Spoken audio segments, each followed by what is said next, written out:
Hi you guys, Christy here with PK1homeschoolfun.com, and I thought I'd hop on real quick and show you what we're doing this year for summer school. Now my kids don't do very well without structure or schedule, so this is my 5th or 6th year homeschooling, and I finally totally settled down on homeschooling year round. But I do like to do something different in the summertime to make it a little bit more fun, and it's more of a half-day schedule.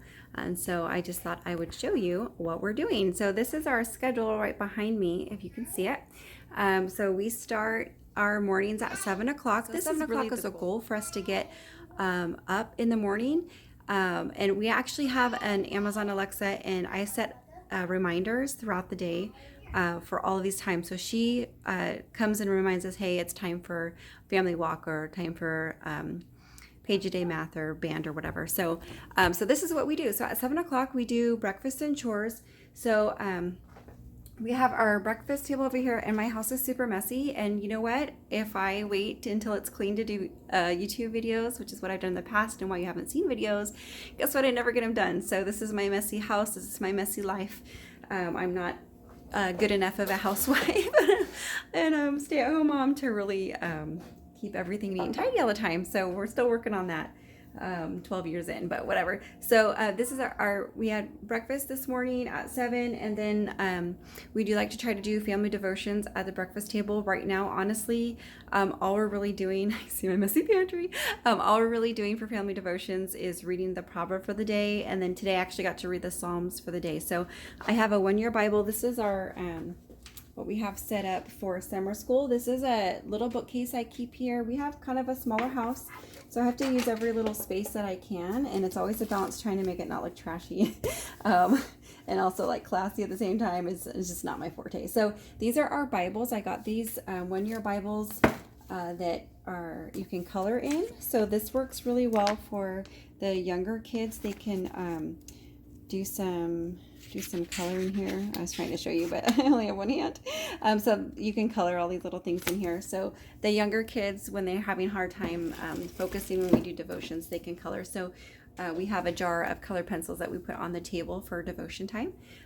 So these are one-year Bibles. So we just turn to the day of the what day it is, and that helps also the younger kids learn their months and days and stuff like that. And then I have these set up. These are their pencil boxes. I know I'm kind of going on a tangent, sorry. These are their pencil boxes. So they have all their materials for there that they need. So these travel with them when they need them. And then we have like this jar of colored pencils. I'm trying to keep them organized. It's so hard. So we put that on the table with the Bibles in the morning. And so that's what they do. I also have these placemats that I made them because if you guys know me, I love printables. So, and they have their little checklist to do in the morning. So it's, put their clean clothes on, put their dirty clothes in laundry, make sure they're wearing new panties, put on deodorant, blush and floss, wash their face, and then do their morning chores. And then, so at 7 o'clock, we eat breakfast, we do our devotionals, and then we do our morning chores. And their goal is to get all that stuff done by 8:30. So at 8:30, we do a family walk, and this is kind of a buffer zone for me. So some days our chores, for various reasons, go a little too long. And so we can kind of take out family walk if we need to. So at 8:30, we all go walk around the block. And the idea was if we ever got done with stuff early, then we could actually walk to the park. We have a park pretty close to us, and we could play at the park for a little bit. But so far that hasn't happened. So anyway, at 9 o'clock, we do page a day math. And so because it is over the summer, we're not doing our normal math curriculum. So I did not prep for this video. My refrigerator is just ridiculous, right? Okay, like when I first started, it was all neat and tidy and all their clips and stuff. So you can see this is real life, you guys, in case you need to feel better about yourself and how messy your house is. I will always help you out with that. So here I have these clips. So these have my kids' names on them. They're these big heavy-duty clips, and these are actually just from the dollar store. So and then this is the Flash Kids Harcourt math workbook. I really like these. They're kind of like maybe a little outdated artwork, but they're bright and colorful, and very simple. I use these first for language arts. That's what I loved. And then this year I ended up getting the complete curriculum workbook, and I actually have a binding machine because I'm trying to make different kinds of products and stuff. So I just pulled out the math sections from those and then bound them. And so they have page a day math, and then most of my kids, they'll put it on whichever page is next. So their goal is to do one page every day. So we keep these on the refrigerator, and they come and clip them back on the refrigerator when they're done. So their goal is one page a day. My kindergartner, her stuff is pretty simple. So she just tries to see how many she can do before her sisters are done with hers. So then at 9:30, we have Drop Everything and Read. So Drop Everything and Read, they all have paper books that they're reading through, and then we rotate every day. One person gets to do Epic. So Epic is a like an app that you can kind of send books to your kids to read. It does some other stuff too, but my kids love that I can send them books that I like picked out for them, and they just open their little mailbox and read through what I've sent them. So it does some other stuff. I don't like that it has videos. I mean, it's nice for like free time, but I prefer them to just do for reading, because when the library is closed, I was just getting some like new readers, and my kindergarten was like totally into reading. We'd gotten all these books from the library, and then with COVID, the library's closed, so I was looking for something different, so that we got Epic for that. So at 10 o'clock, we do Spanish. And so, and lately I've also been giving them snacks during Spanish, because apparently my kids are starving, even though I give them this huge breakfast every morning. But so this is our living room. I know I'm kind of moving around. I should have closed my front door, sorry. So we have kind of a smaller living room, but this is just our life. And so we do have a large TV. So we use Calico Spanish over the summer for Spanish. And it's a really cute curriculum. I love it that it's like every day's lesson is just like scrolling in one page. So they have like all the videos. Sorry, take care of that light. So they have all the videos and all the lessons and the flashcards and everything. You basically just scroll through. So we use the internet browser on our TV to do Calico Spanish as a family. And I forgot to mention that during Drop Everything and Read, I actually snuggle up on the couch with my baby. He's almost 2, but he still drinks like a cup of milk before his nap. So that's like a really sweet time, because everyone is quiet. And so I'll sit on the couch and snuggle up with him and read him some books. He actually really loves reading books. So we'll snuggle up on the couch with some books, and he'll drink his milk, and we'll maybe get a little blanket, and then I'll put him down for his nap. And that helps, because Spanish is a little easier when he's not running around and tearing things up. So we do Calico Spanish. It's really, really fun. I highly recommend it. And it is more for a larger classroom that does a lot of repetition. So a lot of times we'll just kind of blow through, on average 2 or 3 day lesson of 3 days of lessons at a time. So this is my big homeschool board. I try to decorate it with dollar store decorations every couple of months to do something fun. I did end up writing all over my whiteboard, but I printed out the posters from Calico Spanish, and so over here is where we have that reference, and it's just like a different poster for whatever you're working on. And then you probably saw over here in the background I have our palabras nuevas. So these are our new words, and so when there's new words, I kind of teach the kids what the new words are when they're not actually like teaching it in the curriculum yet. But they still use them, So that's what we do for Spanish. And then this summer, I'm super excited. My kids are learning band, so they're learning instruments. I actually went to school to be a music teacher, and I didn't continue. So this is kind of a way for me to relive my past a little bit and follow through with something. So my oldest daughter is doing clarinet. My middle daughter is doing saxophone, and my youngest daughter wanted to do the trombone, but the trombone would have been bigger than she was. So we actually started her off on drums. So over here, again, back in our little bookshelf, we have everything kind of organized. So this is the clarinet, this is the band books, and then I bought these little timers from the dollar store, and I'll tell you what I do with the timers in a minute. We use that for practice. And then over here is the alto sax, and I even put a sticky, I don't know if you can see it on my dirty floor, I even put a sticky that says saxophone, so that she knows where to put her sax. And then At the very bottom shelf, this is Eliana's, or my Eliana, my youngest daughter. This is her drum kit. So I highly recommend, if you have a kid that wants to do drums, I highly recommend one of these electronic drum kits because they come with headphone jacks. So and we actually what we do for band practice is we actually set up chairs and music stands. And for the first couple like band lessons, I actually that's what we did for class. We learned how to set up, how to tear down, where everything goes, how to put things together, because that's a huge part. And that's one of the things that really discourage kids from learning new instruments, because it's so much work to set up and tear down, and you don't really get to the fun stuff. So I talked to them about how that's part of band and everything. So they have it down pretty well right now. They set everything up and, get their instruments ready. And then we shoot for I have 30 minutes allotted for band and 30 minutes allotted for band practice. So what we do is we shoot for about 10 minutes of playtime, of actually playing together as a class and going through their band books. And this is kind of on purpose because they chose woodwind instruments, and so it takes a long time to develop your embouchure and all those facial muscles that the kids don't have. Plus, like my middle child, she's really petite, and the saxophone is pretty heavy for her little fingers. So it's important to make sure that we're easing them into it and helping them with like the physical part of it. And sometimes they get really excited about playing, but if we don't limit how much they play, then the difficulties that come with how sore they get can really take away the fun. So we shoot for about 10 minutes of band class, and then I send them to band practice. And so I give them homework. And so we always do a little bit of homework and a little bit of fun. So it's really important to make sure that when they're practicing their instruments, they're doing something that's fun to them.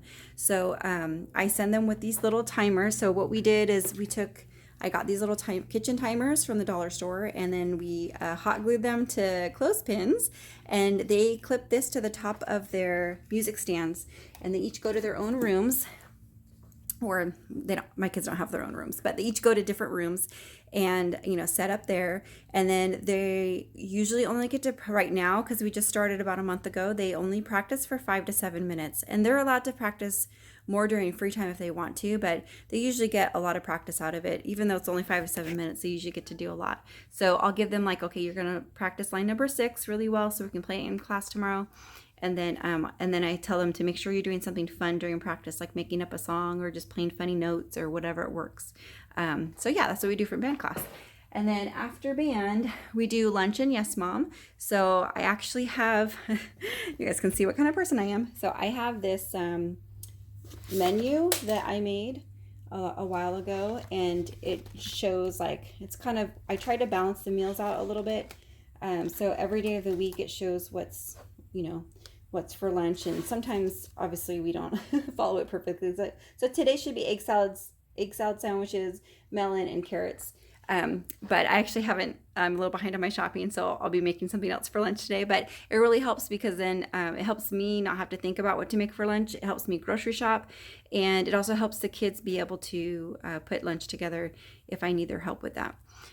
So we do lunch, and then we play our game Yes Mom, which is basically like a traveling cleaning game. So we got the kids how to kind of stand in a line in front of me, and then I tell them to put something away, they run, go put it away, and then they get back in line. And then we travel around the house and just kind of pick up the whole house. And so it kind of offsets some of the mess that we make throughout the day and kind of helps us reset our day. And then at 1 o'clock, we have art. And so we finish our day with art. A couple of times a week, we do virtual karate. That's only twice a week. And I have a special art program that I think I'm actually going to make a whole video of that I did for summer. I basically went through all of my art supplies and came up with different art projects to do, and I put them all on this ring. And so it's just a way for us to use everything that I had in my art supplies, and just make sure that we're doing art every day. So it's been really fun. This is a special thing we do for summer school. Normally throughout the normal school year, I would only be doing this kind of thing, like the arts and crafts, like once or twice a week. So it's kind of a special treat that they get to do that every single day. So some art projects are bigger than others. I also made a drawing bucket, which I'll talk about in my other video. It's kind of overstuffed right now, but this is basically all of our learn to draw books and sketchbooks and sketch tools. And so some days are just crazy and I can't do a big art project, so we just make it a drawing day. So I just dump the bucket on the middle of the table and the kids all can do art.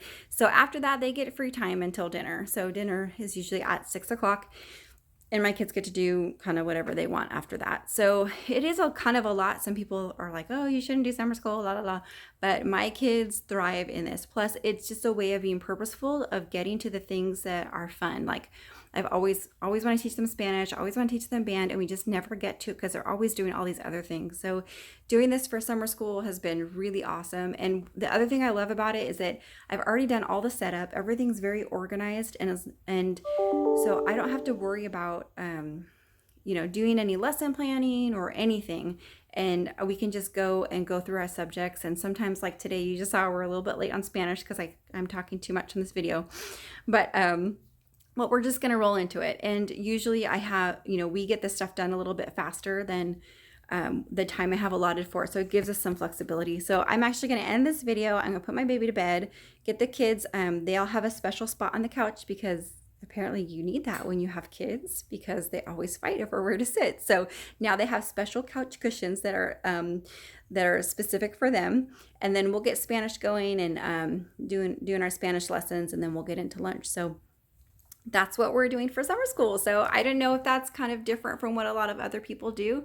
I did put a lot of effort into it. So I'm like, I'm just going to do video just to show people what we're doing. So I apologize for just holding the camera. I don't really do a lot of videos right now. I'm thinking I might do a little bit more. But I just wanted to share this in case somebody else was interested in what we do for summer school. So I hope you guys are doing well, especially right now with everyone being stuck at home. We can't do a lot of outdoor stuff that we're used to doing. We do try to go to parks and stuff and hikes, but it's a little much, to be honest with me and the 4 kids and my baby being so young. It's just, I'm not really used to it, to going out so much. So for me, it's a little bit, I have a little anxiety just having to deal with all the kids and getting them from point A to point B. So that's something I'm working on. But for now, it just helps them to have something constructive to do, things that are interesting and fun throughout the day when they're stuck at home and they can't be going to our usual activities that we normally do. So even though we're homeschoolers by choice and we've been homeschooling from the beginning, we're used to having our little classes that we go to and their friends and all that stuff. So it's been really hard. It's been hard for everybody. I know it has been. So just some ideas, and you don't have to be all structured like this to have a good summer school program. Just having things at the ready, like the drawing bucket's a great idea. I used to have at one point an I'm bored shelf. That was awesome. So anytime the kids were I'm bored or came to me and said, hey, I'm bored, I said, okay, go pick something off the I'm bored shelf. And it was all sorts of activity books. We collect all these things, and then, sometimes they just stay in cabinets and shelves and stuff and never really get used. So having little go-to areas for your kids to, do things and categorizing them, I think helps also a little bit too. Because it just helps them say, okay, let's do this, and just rotating them. I also forgot to mention, which maybe I'll do a whole nother video on it, but I do have kind of a routine that I'm building for keeping my little one busy. He's finally at the point where he's able to sit down for like 5 minutes and do a task. So I've been anxiously waiting for that. But I made this sensory bin, and he kind of wasn't into it like Pinterest says your kids will be. But I actually have used it for my living room. So I finally got rid of all the toys in my living room, and I just had the sensory bin, and we have like a couple basic toys back there, some things that are really easy to clean, to pick up, because it was just getting so messy all the time. I couldn't deal with it. So what I have now is I have a shelf in, I'll just show you now, because if I'm talking too much, you can just stop the video, right? So I'll just show you right now, because I don't know if I'm going to do another video. This room is super messy, so I'm going to try not to show you this room. So I am just going, like I said, I just went through this big organization project. So this is one of the closets in the room. My kid, I have 2 kids in each room. So this room has my 2 youngest in it. So I just cleaned out this whole closet. And this shelf here, these are manipulative bags. So I took all these toys and I categorized them and put them in the 2 or 2.5 gallon Ziploc bags. And so different kinds of blocks. These are all dinosaurs and animals, and these are dominoes. Actually, my baby apparently really likes to play with those and the little pegs. So there's all sorts of things, balls and Legos and stuff, but they're organized. And so every day it's super easy. I just take one out and put it in that sensory bin. And that's what my baby plays with when I need some when I need to like help my other kids. So I just set him out and kind of I'm trying to train him how to do that right now. And then I just put the empty bag back in the closet, and then the next morning I can grab it, put it away, and do a new one. It only takes me a couple seconds. So I'm really, really hoping that this turns out to be something that works really well for him. And I'm looking forward to next year doing some kind of morning basket scenario with my kids. And then maybe this can be something I can do to give him something to play with during a morning basket. And then actually the thing I put out yesterday worked really well. I have a little jar that's full of like nuts and bolts and paper clips and such. And so I poured that in there, and I put the big magnets in there, and he totally loved it. So the big chunky magnets that are made for kids, and all sorts of little metal nuts and bolts and paper clips and such, and he was totally digging it. So that's a really good idea for those little kids. So anyway, I hope you guys are doing well. Let me know if you like this video, or if you just think it's dumb. That's totally fine too. And I'm hoping to do a few more videos, get some more subscribers, so I can get back into doing YouTube and such. So hope you guys are doing well. If you need some printable fun for your kids right now to kind of keep them busy, check out my website, pk1homeschoolfun.com. It's very eclectic, all sorts of stuff on there. Just do some digging. I'm sure you'll find something fun for your kids. And then, yeah, just let me know what you think. I hope you guys are doing really well, and I will see you later. Thanks.